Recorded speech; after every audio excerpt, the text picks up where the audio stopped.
प्रिय साथियों, मेरे छात्र छात्राओं, हिंदी व्याकरण में निबंध भी एक महत्वपूर्ण विषय है।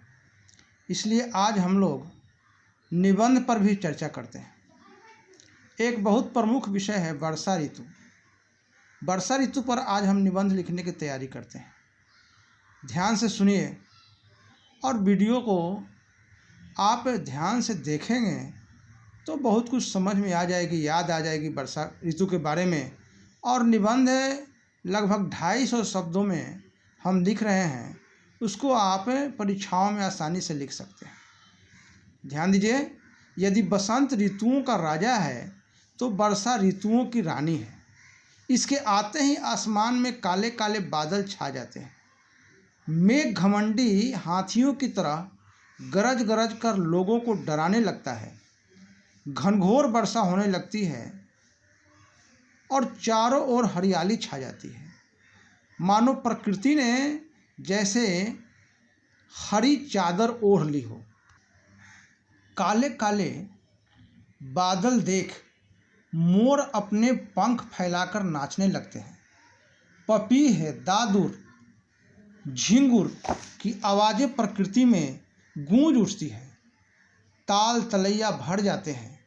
ग्रीष्म की मार से तपती धरा तृप्त हो जाती है और बागों में झूले लग जाते हैं।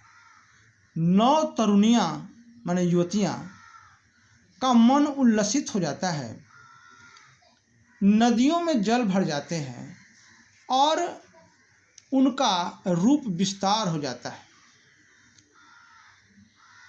उनका वेग भी बढ़ जाता है, मानो इतराती हुई वे अपने प्रियतम सागर से मिलने तेजी से आगे बढ़ती जा रही हूँ। और किसानों की खुशियों का कोई ठिकाना नहीं रहता।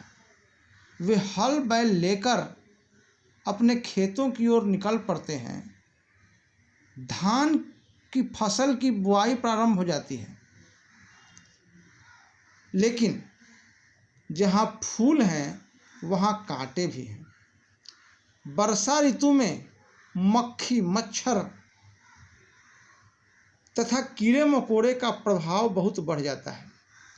हैजा, मलेरिया, डेंगू जैसी बीमारियां बढ़ जाती है। अतिवृष्टि से नदियों के पास बसने वाले लोगों को बड़ी परेशानी होती है। नदियों में बाढ़ आ जाती है, जिससे जान माल का भयंकर नुकसान होता है। लेकिन इन सब के बावजूद वर्षा ऋतु जीवनदायिनी ऋतु है। वर्षा ऋतु बहुत महत्वपूर्ण है।